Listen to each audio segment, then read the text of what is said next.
Vamos a cambiar ahora de tema y vamos a volver sobre el misterio del avión de Malaysia Airlines que continúa desaparecido. La búsqueda hasta el momento ha sido infructuosa y de todas las hipótesis que se barajaron hasta ahora, empieza a cobrar más relevancia aquella que tiene que ver con un acto intencional, con la acción humana, con un... No la del accidente, digamos. No la del accidente, digamos, podríamos ponerle la palabra sabotaje, terrorismo, una decisión de los pilotos, y hoy se conoce una suerte de historial del piloto y el copiloto en relación con si tenían o no activismo político y si pudieron haber tomado alguna decisión en ese sentido. Es verdaderamente un misterio casi de un libro propio de llevar al cine, ¿no? Es así, por eso hemos citado acá por un lado a Jorge Polanco, que estuvo el otro día, comandante de Aerolíneas. Hoy sí, lo presentamos como corresponde, gracias por venir. Y también está con nosotros Calderón, que ya es como un amigo de la casa en tantos temas internacionales para analizar la cuestión de esto, que puede ser un secuestro o puede haber alguna, digamos, finalidad política, terrorista en todo esto. Si la factibilidad de esto tampoco se sabe concretamente. Para arrancar con Jorge Polanco, ahora se sabe, siempre estamos diciendo que la investigación sabe más de lo que sabemos nosotros en los medios, digamos. O también la intencionalidad política del gobierno de Malasia de dar a conocer alguna información y otra no. La última información ahí es que el avión después de la última comunicación voló unas 6 horas más. Bueno, te voy a rectificar. Aparentemente son 7 horas 30, que son las incongruencias que el gobierno... Después de la última comunicación. Exacto. El gobierno malayo ha dado bastante mala información, en realidad. Arrancamos primero a 40 minutos, después 2 horas, después volvieron 1 hora y ahora resulta 7 horas 30. ¿no? Lo que resulta, en definitiva, casi te diría en un ocultamiento, en principio, de información que es fundamental para poder hacer alguna evaluación o para lo que era más importante. Las primeras horas son las que deciden si el avión hubiese caído, poder encontrarlo o no. Pero ahora, ante la factibilidad concreta casi de que el avión voló 7 horas 30, se extiende... pero es tremenda la cantidad de kilómetros que puede haber recorrido. Estamos hablando de más de 4.000 kilómetros. Y me acordaba de vos, Jorge, el otro día cuando estuvimos hablando, decías que los radares que hay por ahí en esa zona son también... de muy baja confiabilidad. Muy antiguos. Exacto. Y hay también informes de que hay vastas zonas del planeta donde no hay radares concretamente, ¿no? Exacto. No hay cobertura radar. Y la zona es muy extensa y son zonas muy deshabitadas, con muy poca población. Hoy se conoce información que me gustaría preguntarle a usted como hombre de la aviación, con tantos años de experiencia, respecto del tema de la radarización, justamente al que hacía referencia recién Claudio, respecto de que, primero, que el sistema de radarización tiene cierta obsolescencia, que no ha habido una inversión adecuada, que de los 80.000 vuelos diarios que hay en el mundo, no todo se detecta con los radares de manera adecuada, que no hay un flujo de información al momento, ni de las conversaciones de los pilotos en las cabinas, que podría mejorarse ese sistema de rastreo, pero que es muy caro y parece que nadie está dispuesto a hacer semejante inversión, ¿no? La industria ha encarecido los costos tremendamente. La aviación es cara en sí. Y los países no todos están dispuestos a invertir en todo lo que es infraestructura, fundamentalmente cuando se habla de esto, que es seguridad.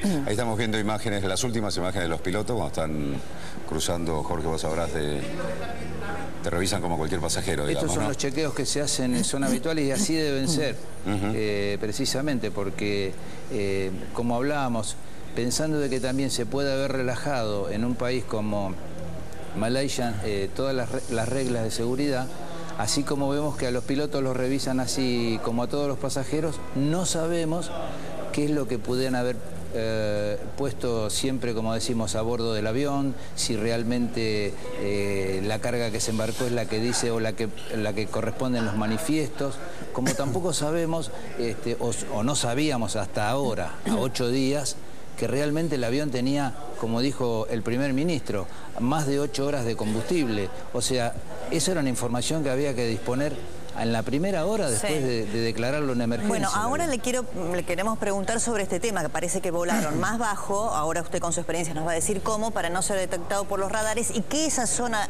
del mundo particularmente tiene un sistema de radarización bastante obsoleto. Pero como recién vimos imágenes del piloto, yo le quería preguntar a Calderón por la situación más geopolítica, digamos, porque Hoy se conoce Zaharí, creo que, no sé si se pronuncia así su apellido, que él tenía activismo político en la oposición, en el partido de oposición en Malasia, ¿no? Al gobierno que está en el poder desde hace muchísimos años, ¿no? Exacto, sí. Cuéntenos usted un poquito para entender eso. El tema es nuevo esto. Minutos después de apagar los sistemas de comunicación, el transpondedor y el otro que se comunica normalmente con señales, una voz dijo, muy bien, buenas noches. Buenas noches, todo bien, sí. All right, sí. Good night. Esto después de apagar eso. O sea que yo creo que acá hubo realmente un acto criminal para envolver dentro del acto criminal acciones terroristas, sabotaje. A ver, y yo apunto, si tengo que hablar de geopolítica, yo apunto a lo que apunté desde el principio, que me lo acaban de medio confirmar una fuente de altísimo nivel de inteligencia de los Estados Unidos. Sí. Y yo sospechaba lo mismo. Sospecho de lo mismo. Fue mi primer pensamiento, es, sin descartar absolutamente nada, apuntar a los uigures, que es un grupo separatista chino de origen musulmán, que alberga extremistas en una provincia que linda con Afganistán, vinculados con Al-Qaeda, o sea que tienen posibilidades de acceder... Pero lo raro en esto también, Calderón, es que siempre que ha habido un ataque terrorista, tardarán horas, o es inmediato, horas, o cuanto mucho un par de días donde decimos nosotros hicimos este atentado, se llevan como la carta de presentación. Hasta ahora nadie... Esa misma pregunta me la hizo Mariela Fernández. Cuando derribaron el AF443, cuando cayó el avión de Francia, de Air France, que iba desde Río de Janeiro a París. Y la respuesta es exactamente la misma, también de fuentes americanas.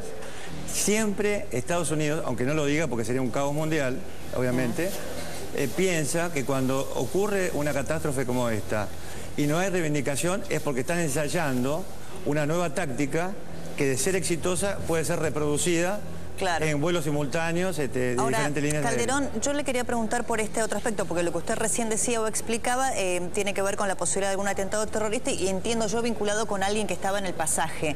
Pero ¿qué pasa con los pilotos? Se sabe que Zaharí, si es que se pronuncia así, el piloto, tenía una activa participación política en la oposición al gobierno de Malasia, que hace 57 años está en el poder, y que 1 o 2 días antes de él tomar este avión y hacer su trabajo, uno de los líderes de la oposición había sido condenado a 5 años de prisión justamente por su militancia política. ¿Puede ahí haber una punta, una explicación? A mí no me cierra demasiado, salvo que el personaje sea un atacante suicida previamente... A ver, por una cuestión que le hablamos con el doctor Marietán ayer acá en C5N, ¿no?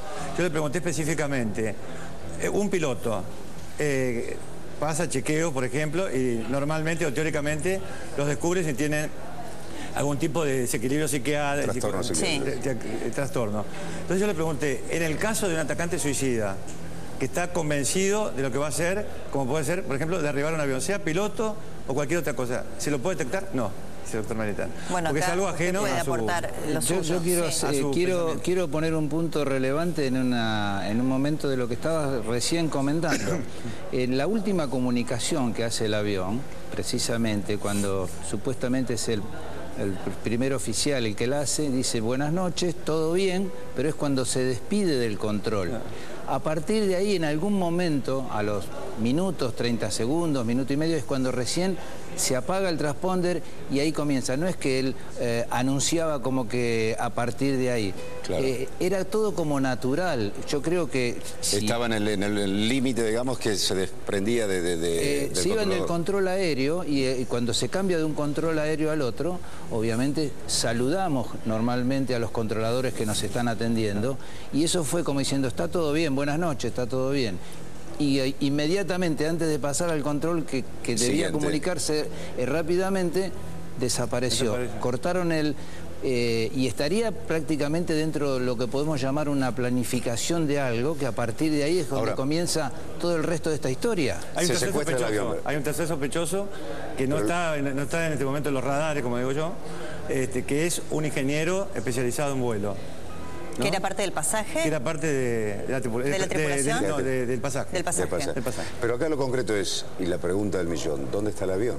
Bueno, esa es una hipótesis que obviamente yo no puedo contestar. ¿Está aterrizado en alguna pista clandestina de algún país? Justamente ayer comentábamos con el señor el comandante Polanco, digo, ¿cuántos metros necesita un avión de este porte para aterrizar? Son 2,5 kilómetros de pista, 3 kilómetros de pista, con sus instalaciones o no, etcétera. O sea que... Y mantener secuestradas a 300 personas, a 239, Además no olvidemos una cuestión, personas. que hablamos de radares, pero no olvidemos la cadena de satélites espía de los Estados Unidos. Esta es la que hizo tanto alusiones Snowden y todo esto, de la Agencia Nacional de Seguridad, que tiene satélites que se controlan desde barcos de guerra. Ahora, en la hipótesis, a ver, hay dos hipótesis que se manejan fuertemente en estas últimas horas. Una es el accionar de algún grupo intencional, llámese terrorista o de sabotaje, y otra es la decisión del propio piloto buscándole alguna connotación a su militancia política. Si la decisión no fue voluntaria del piloto, es decir, que alguien del pasaje, como dice Calderón, lo obligó, no sé, armado no creo que haya podido subir, pero bueno, no lo vamos sabemos. a suponer que lo amenazó.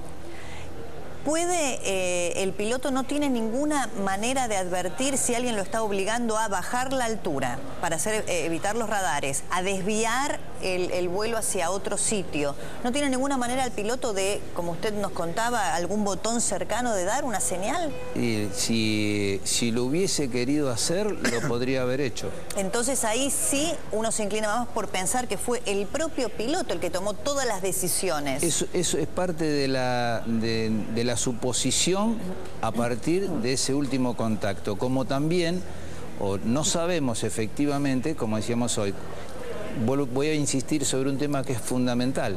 Si a mí me dicen la cantidad de combustible que el avión tiene a bordo, yo puedo saber al menos si el avión no descendió, porque si el avión desciende, para ir volando cerca o a ras del agua o a una altitud muy baja, va a consumir casi un 25% más de combustible y me achica el radio de lo que puede hacer el avión. El avión cuanto más alto vuela, menos combustible consume y más autonomía tiene. Es una regla de oro que hay que analizar en una hipótesis como esta para saber efectivamente el radio. Tiene una autonomía de 17 horas máxima.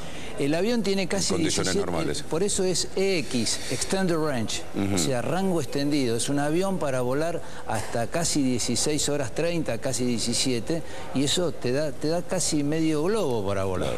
Es mucha la distancia que puede haber recorrido en 7 horas 30. Es muchísima. Sí, pero de todos modos uno tendería a pensar que la distancia que recorrió es en esa zona en donde hoy conocemos, o por lo menos desconocía, que está menos radarizada. Es deshabitada, sin cobertura técnica de radares, y eso le permite, aunque vuelen bajo, no tener prácticamente ser un blanco divisible, y que de una u otra manera podemos aspirar a pensar que en todo ese radio puede haber ido a cualquier país de los que están ahí, porque hablan de 2 o 3 países, pero en realidad toca a casi 14, 18 países, es una locura. Y si cruzó por el espacio aéreo de alguno de esos países al menos, también lo puede haber hecho. Detectado. Sí, yo concuerdo con Polanco en el sentido de que el gobierno malayo, por alguna razón, hace ocultamiento de pruebas. Hay ocultamiento de información. Y yo siempre la teoría esta, porque son todas hipótesis. Sí. ¿no? Yo siempre digo que ninguna hipótesis tiene que ser descartada hasta que la real quede fehacientemente probada sin dudas. ¿No es cierto? Entonces, ¿qué sucede? ¿Y por qué yo apunto tanto al tema uigur, sin descartar otras cuestiones? Porque el gobierno malayo de Tailandia había detenido a militantes uigures, ciudadanos uigures, con pasaportes falsos. Los entregó a China y los encarcelaron. Y además, en el año 2012, para decir la última fecha, intentaron, dentro del vuelo de China, volar con explosivos que habían logrado introducir en un avión, porque estamos hablando de vuelos domésticos.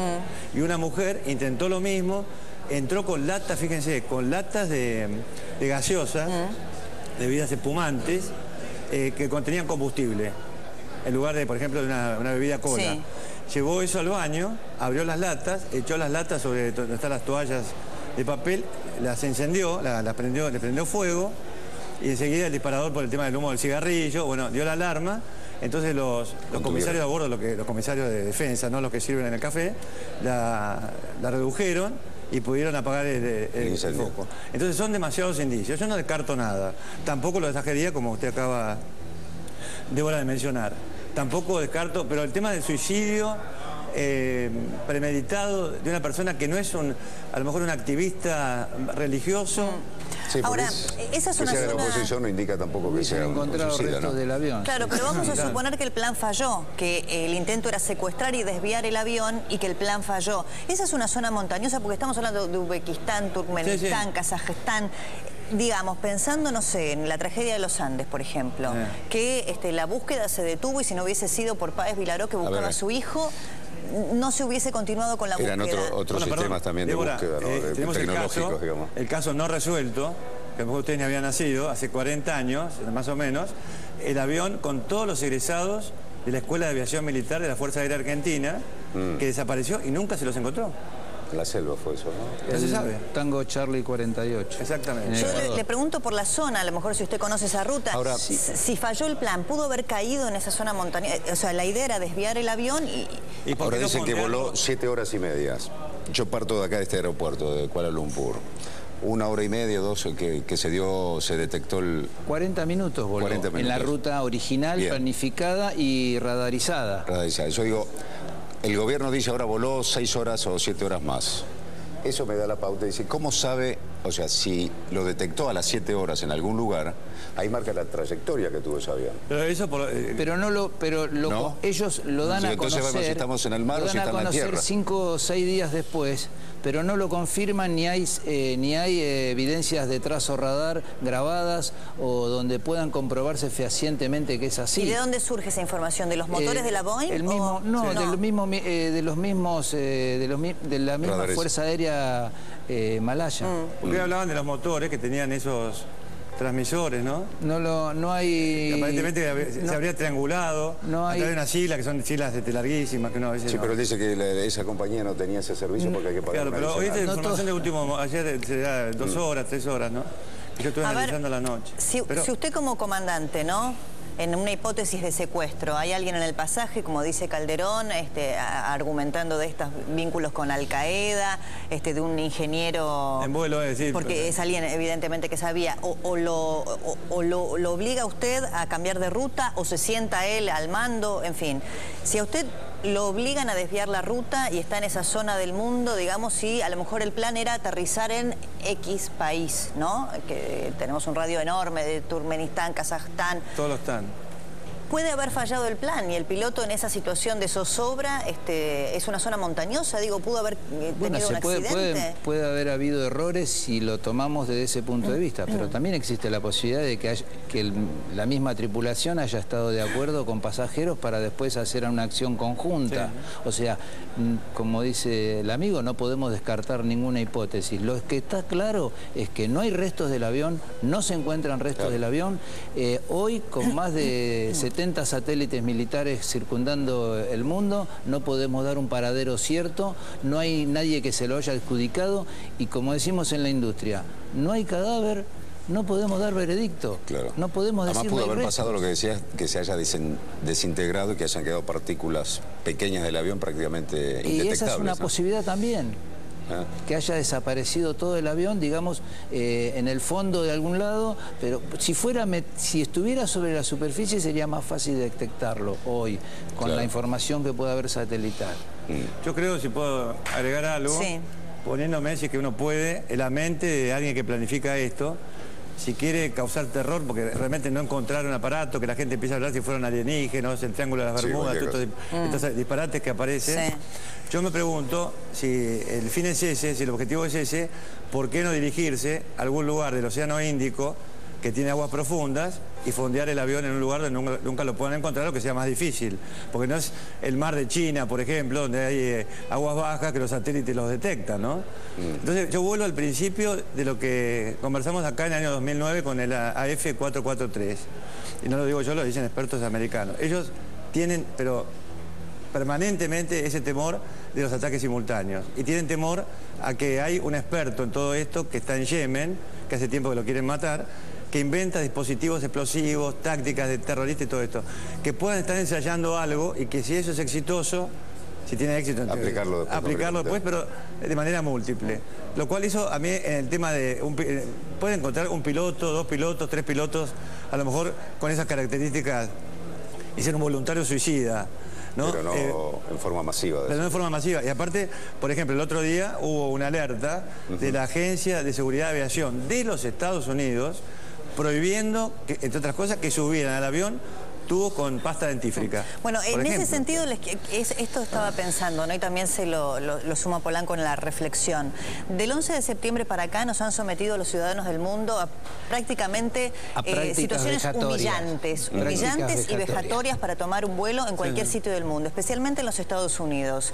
Ahora, yo leo hoy, por ejemplo, las declaraciones del jefe de seguridad del aeropuerto de Tel Aviv, quien dice que los países deberían actualizar su software e interconectar los sistemas informáticos, que hay un agujero en la seguridad y la razón detrás de todo esto es una sola, el costo, que no hay sistemas interconectados, que es difícil saber si un pasaporte es robado o falso, porque los empleados del mostrador y los de las puertas de embarque no están entrenados para detectar falsificaciones. Bueno, nos enteramos que en este vuelo había 2 iraníes con pasaportes falsos. Entonces yo me pregunto, con las medidas de seguridad que han impuesto en los aeropuertos para humillar a las personas que tomamos un vuelo en cualquier sitio del mundo. Ahora, transparentemos que nadie estuvo dispuesto a pagar los costos que implican en materia económica hacer más seguro el espacio aéreo frente a los actos de terrorismo. Claro. La verdad, a mí esto es lo que me queda como conclusión de lo que está pasando con el misterio del avión. Con respecto a los pasaportes, Débora, yo explicaba también ayer acá en C5N, en exclusiva, como digo, que hay grupos criminales, hay servicios de inteligencia también, de altísimo nivel, que tienen acceso a personas que nunca van a viajar. Puede ser a lo mejor un drogadicto o una persona extremadamente pobre, y le hacen sacar un pasaporte con su nombre verdadero. Luego va alguien a comprar, ¿y qué buscan en el banco de datos? Alguien que se asemeje al aspecto, a la edad de la persona, entonces le venden a esa persona carísimo ese pasaporte. O sea, las medidas de seguridad son relativas. A raíz justamente de la desaparición del avión, hubo un informe muy exhaustivo en el New York Times respecto de la enorme cantidad de pasaportes falsificados que circulan en el mundo. Hablábamos, creo que lo hablamos la última vez que yo estuve con ustedes, es que no sabemos quién de los 150 casi pasajeros chinos estaban a bordo, quiénes son. Vuelvo a repetir, quizás estaba el jefe de la mafia a bordo. O sea, no sabemos, no tenemos un montón de información que es fundamental fuera de lo técnico, para hablar fundamentalmente de otros motivos u otras razones para abonar teorías. Hay países que no han contestado todavía requerimientos, es un antecedente de cada uno de los pasajeros. Por un lado de eso, tampoco informamos sobre si voló un avión en su espacio aéreo tampoco. Nada, tampoco. Y si hubo algún destructor que puede haber hecho algún tipo de prueba misilística, que en ese caso un satélite lo hubiera detectado. La intuición de ustedes es que el avión está destruido.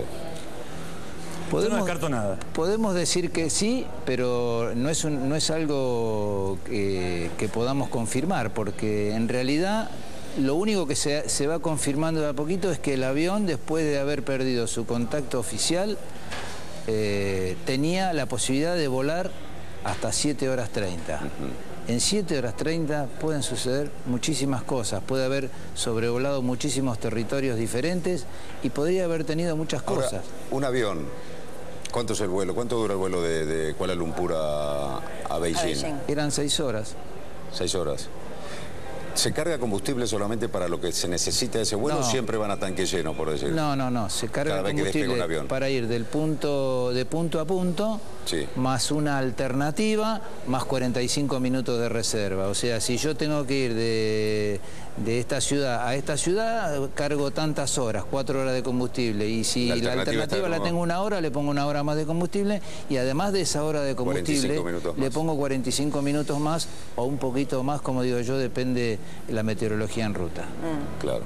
No siempre van con los tanques llenos, digamos, como para No, decir al avión, que tiene 17, 16 al avión horas. le quedaba muchísima capacidad de combustible. Lo que nunca se pudo saber fehacientemente desde la primera hora es la información técnica, qué carga, qué combustible, un montón de cosas que realmente hablaban de la seriedad de la investigación. Y eso fue surgiendo medio tirado de los pelos con el tiempo, cuando eso era lo primero que se tendría que haber puesto arriba de la mesa.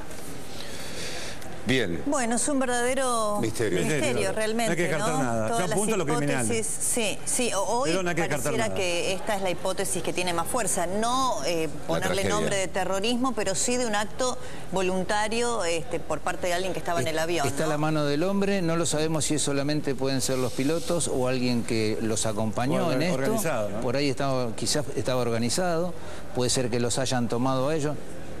Todo parece indicar... Es muy loco pensar por allí que hayan secuestrado el avión para utilizarlo después como una especie de misil en un atentado como el 11 de septiembre. No es loco, pero no pasó. No se dirigía con un blanco, digamos... Digo, concreto. pero a posteriori, para que lo usen más adelante. Sí, es posible siempre. No sé, Podrían haber decidido volver a Malasia y atentar contra las Kuala Petronas. Lumpur. Claro. Más emblemático que las Petronas no hay. Sí, absolutamente. Bueno, y yo reitero, ¿no? A partir de este hecho nos empezamos a enterar de las falencias y la obsolescencia de los sistemas de radarización Que y de uno creía que eran controles. No es solo sofisticados. todo lo que brilla, Débora. No es solo todo lo que brilla. Claro, que son inversiones económicas muy grandes que debieran hacer los países, mientras a nosotros, los ciudadanos, nos someten a prácticas vejatorias y humillantes en todos los aeropuertos del mundo. Total. Después del 11 de septiembre. Y las cosas siguen sucediendo del mismo modo. Bueno, concuerdo. Gracias, Calderón. Por favor, faltaba más. Jorge, Gracias. hasta cualquier momento. Muy Hasta luego. amables. Vamos a Adrián Salón.